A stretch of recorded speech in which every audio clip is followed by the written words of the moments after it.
It appeared getting up was harsh for the goddess, just about as harsh as the look in her eyes. It was then more than ever that the girl was glad she had finished her business before coming here. So you come down here from heaven sometimes to rest? Yes, that's right. That way I can bestow my holy power upon nature's forests like this.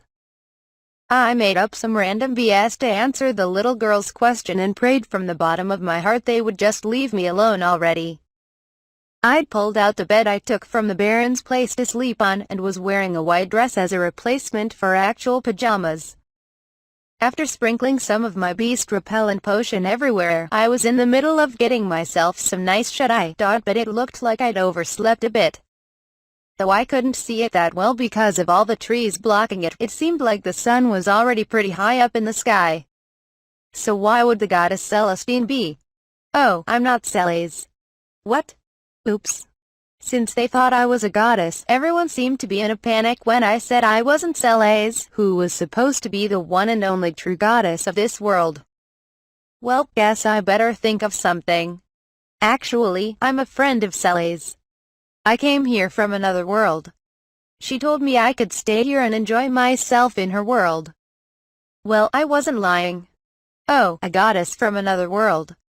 Not only that, but an acquaintance of the great Celestine as well. The guy who looked like a knight exclaimed in surprise. Well, yeah, can't say I blame him. Guess anyone would react like that after hearing what I just said. But it looks like they actually understand the concept of other worlds. How about that? I went ahead and listened to what they had to say. It seemed like the grandmother of the brother and sister had fallen ill, and things weren't looking good. The grandmother had always been so nice to them that they insisted on seeing her, which was why they were traveling with a group of knights to escort them there. It sounded like Grandma was an aristocrat who had married early at 15 and gave birth almost just as early at 16. That wasn't a strange thing to hear about in this world, and usually a grandma could be a person anywhere between 30 and 40 years old. If this grandma already had grandchildren this old, I guessed she was over 40 though. Anyways, it looked like she wasn't suffering because of old age or anything, but because of an actual disease. Goddess, please grant us a blessing for our grandmother. That was the plea I heard from the boy. Yeah, sure. Why not? Right now I'm just a nameless green-eyed, silver-haired goddess to them. Now then, let me think up a good reason to give them my blessing. Very well. Someone tell me a sad story, if you please. I mean, it's like what I just said. Someone tell me a real tearjerker of a story and make me cry, please. Any miracle medicine has gotta be made with the tears of a goddess or something, right? Everyone seemed to catch on quick, and thus began our impromptu sad story time competition. And that's how she ended up dumping me. Next. Which is when Father got absolutely livid with me. Nope. It was awful. How could Felicia do that? Nah. Man, these all kinda suck. Maybe I went with the wrong idea? I don't think any story I tell will be that interesting, but... Last up is the Night Lady, Back when I was around 16 or 17, I had plenty of gentlemen callers express their interest in me, but I turned them all down to focus solely on my training so I could become a knight. Right as I finally came to think of myself as a full-fledged knight, that's when I realized my friends and my colleagues had already married and had children. I'm already 27, my hands are covered in blisters from using my sword, and the muscles I've gained put me as far away as possible from having anything close to a soft, womanish body. I've started to wonder if I'm going to be alone my whole life, or that I'll, grow old by myself. And, when I thought about that, No, never mind. This isn't something you would care to hear about, I know, but... Wait, whoa. And lo, the goddess wept. I'm bawling my eyes out here. I presented them with 3 potion vials. That was so sad, I already made 3 of these. Oh, the Lady Knight seemed a little taken aback, as if she didn't seem to think the story she told was that sad. Give this blue one to your grandmother, I said as I handed the boy a potion. For you, I want you to drink this red one. Just be warned that you may be in trouble if you don't drink this in front of someone everyone really trusts. and your superiors, and maybe whoever you work for as well. Alright, the lady knight said.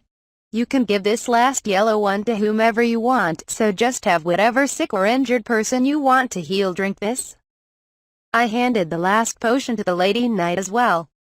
I had only picked those colors because I wanted to make the potions easy to tell apart from each other this time around.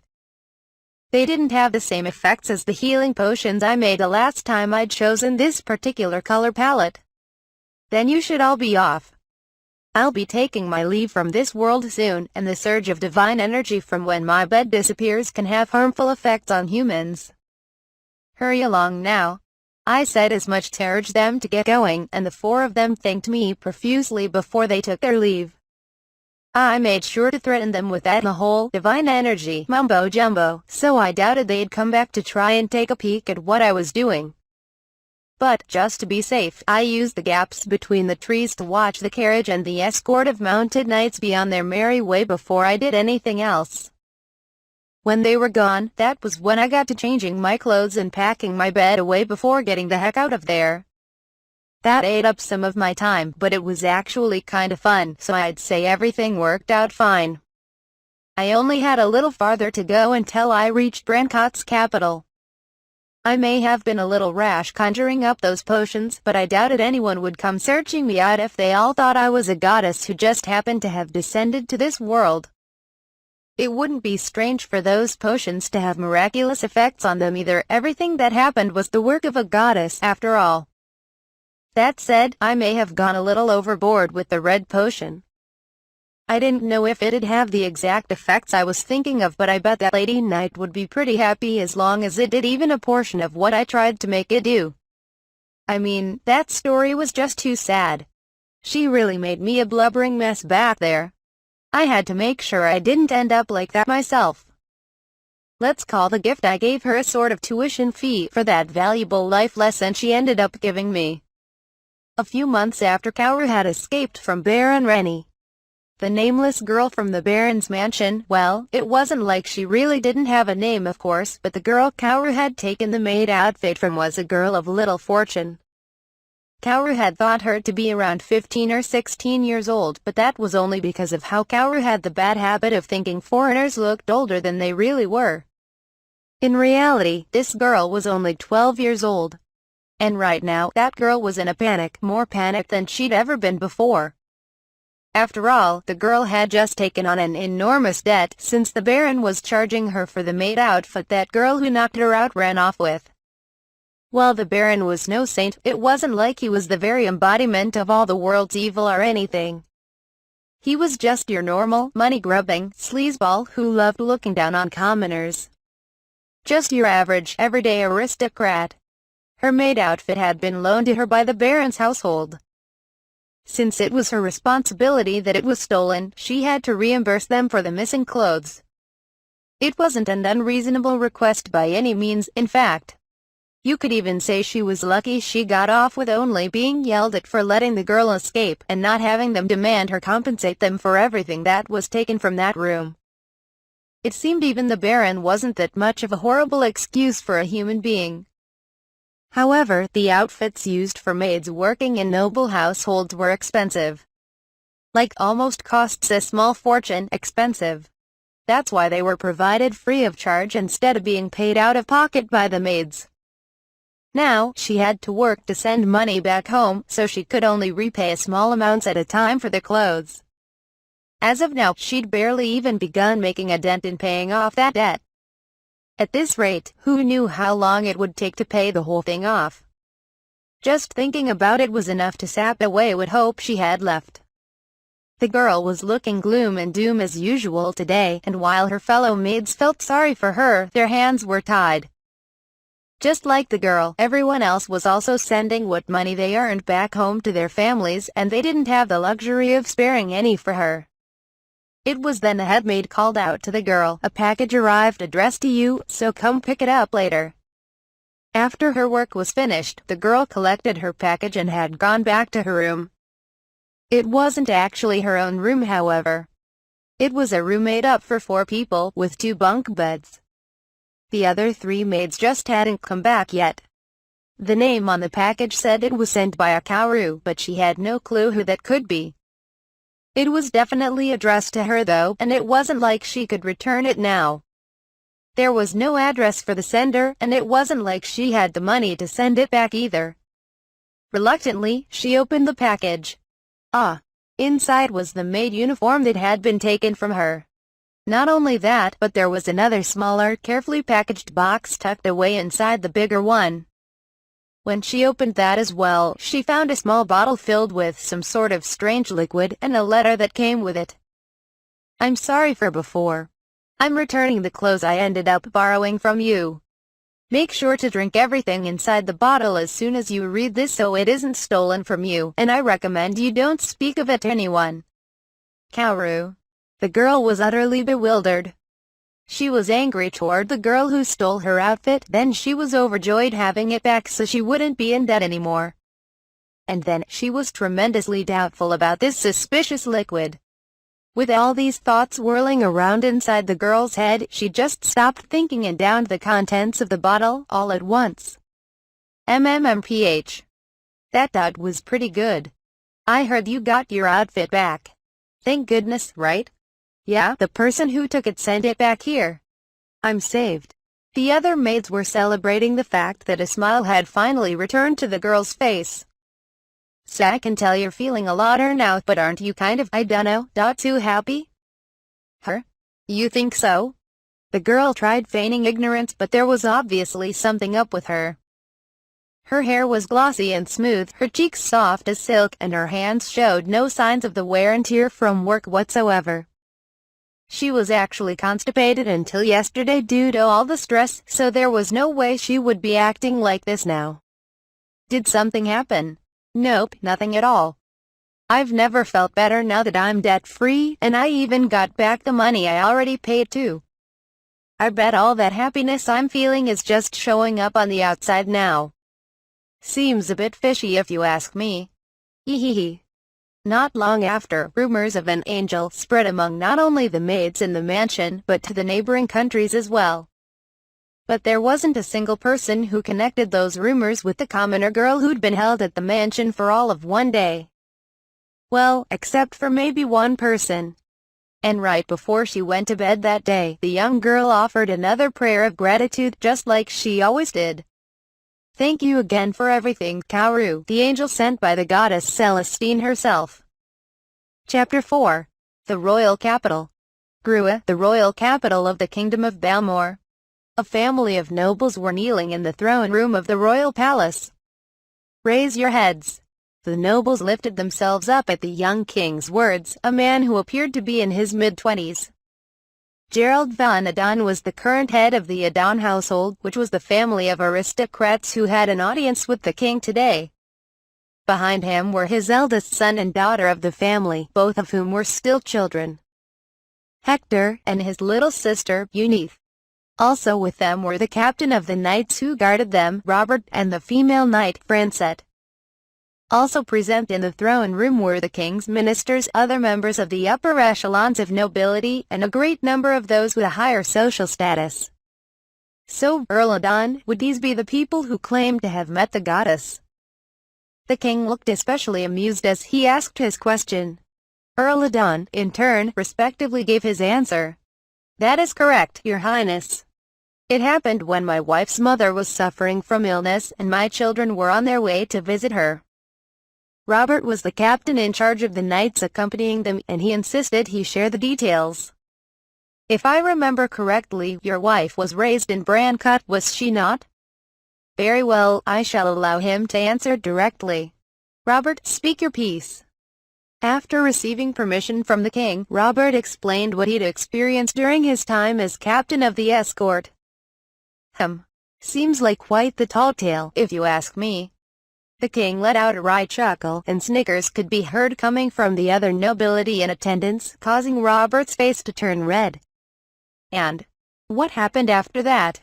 "My king, we delivered the medicine we'd received from the goddess to the grandmother, and the moment she drank it, why, she made a complete recovery." As if anyone would believe such trite. What are they plotting? They dare deceive the king? An almost indescribable atmosphere fell over the throne room, filled with scorn from all the others in attendance. At this rate, the Adon household would be marked as liars and made into a laughingstock. Just as that thought was passing through everyone's minds, the female knight Francette suddenly spoke up. "Your Highness, please look at this." Taking the yellow vial of medicine from her breast pocket, she offered it to the king. He hesitated for a moment but then gave his order. "Bring it here." One of the king's retainers fetched the medicine and handed it over to the king, who squinted his eyes as he scrutinized it. "This is the medicine of the goddess, then?" "Yes. Please give that to Sir Roland." "What? Oh, I see now. This is the reason you requested my brother be here today." Roland, the brother of King Serge.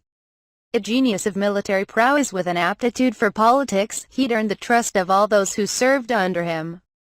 Ever since he was a child, everyone believed he'd make for a wonderful king in the future. However, misfortune befell him when he took on grievous wounds trying to protect his brother Serge, the current king. Because of that, he'd lost the ability to move his right arm. Roland had given up his place as next in line to inherit the throne and relinquished it to his younger brother. After their father passed away, he worked as a pillar to support his brother after Serge took the crown. There was no one Serge trusted and was more grateful toward than Roland, and the guilt Serge felt from what had transpired haunted Serge to this day. "Cease this at once," a voice shouted out from among the nobles. "You cannot have Sir Roland drink such a dubious concoction." At that time, Francette had already risen to her feet. Standing up completely straight, she took out another bottle of medicine from her breast pocket and lifted it high above her head. Red filled the inside of the bottle. "This medicine has been gifted to me by the goddess herself. Behold, my king. Please let this work, goddess." Francette pulled the cap from the bottle and downed its contents all at once. The female knight's body was suddenly enveloped in a bright light, and the next moment, what? Standing before them was the female knight, but now with smoother, glossier skin and a slightly smaller body frame than she had just moments ago. The armor she wore was now loose and beige, and no matter how you looked at her, she had the appearance of a girl who was 15 or 16 years old. Ignoring the commotion among the other nobles, the king grabbed the yellow potion and ran over to his brother. "Roland, drink this. No, you should save it should something ever happen to you." Roland tried pushing away his little brother with his left hand, but Serge wouldn't back down. "You heard what these people have said.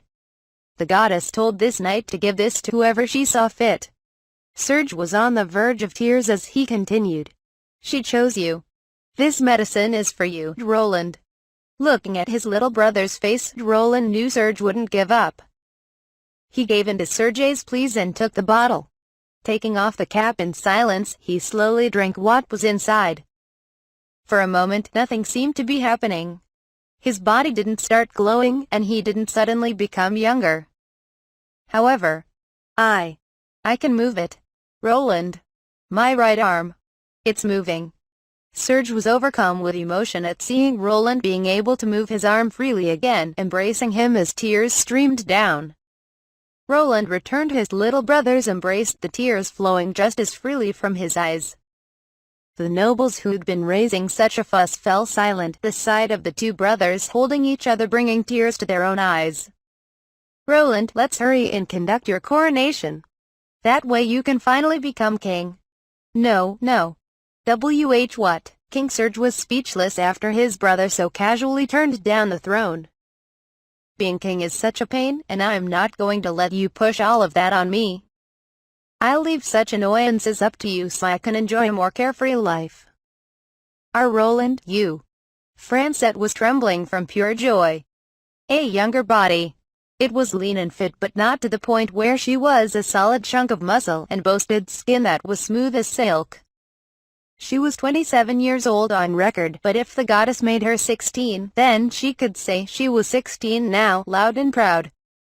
She was a little sad over losing the strength and endurance she worked so hard to build up, but it wasn't like she'd forgotten everything she'd learned or anything. Since she didn't have to commit as much time to training, she would have plenty of time to spend with a gentleman callers who came to see her now. Hey, hey, can you not laugh to yourself with that creepy look on your face? Quiet you. Just when she was enjoying her newfound happiness, her captain had to butt in and ruin the moment. She gave him a hefty shove, making sure to put extra oomph into it since her body was a bit weaker now. Oof. Her right hand sent the captain flying away much faster and way farther than she'd been expecting.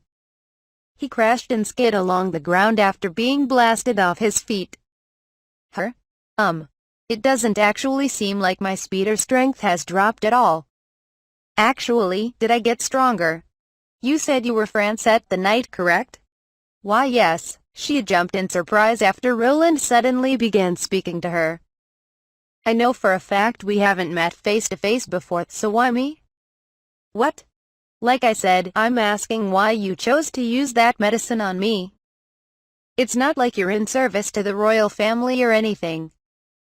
Well, that's because, she couldn't say it. She couldn't say how she'd admired him for all these years. She'd fallen for him after seeing how brave he was protecting his little brother. And it was because of him she'd worked so hard to go from an attendant to a noble family to officially become a knight. That was why it was her dream to one day be in service to the royal family themselves, but she couldn't say that. She wasn't some starry-eyed 15 to 16-year-old girl or anything. Well, that's fine for now. I'll be asking you the details personally later though. I'd finally made it. Here I was in Arras, the capital of Brancott. Luckily for me, a merchant who just happened to pass me by this morning let me ride in his wagon. He was on the way back from selling his wares, and there was plenty of space in the carts since he didn't pick up too much stuff wherever he'd been doing business. The wagon also wasn't in a huge rush to get wherever they were going, so it wasn't like it was supersonic fast compared to walking. Either way, I'd say it was about twice as fast as it was going on foot. But that was only compared to an adult male in this world. Compared to my walking speed, this was at least 5 times as fast, my frequent breaks aside. Now I wouldn't have to wear myself out traveling, though it did make my butt sore. Thanks to this though, I'd made it to the capital by the afternoon, which was way faster than what I'd been planning on before. The reason the merchant picked me up in the first place wasn't just because the merchant was worried about seeing a small child who looked dead tired as she walked by herself. The merchant's son was also in the back of the wagon, who seemed pretty bored from the trip, so the merchant was hoping I could keep him company and chat with him I did. He was only about 10 years old, so he wasn't much good for figuring out what the deal was with this world. He said he wanted to follow in his father's footsteps and get into the trade as well, so I taught him a few tricks to get by in business, as well as how to handle customers. Basically, I drilled the type of customer service they had in Japan into him. I took no responsibility for anything that happened because of that though. In exchange, he taught me all about the geography around here. I was shocked, frankly, at just how much he knew about the surrounding countries and what their relationships were with each other, despite how young he was. I guess I should have expected that sort of knowledge from a merchant's son.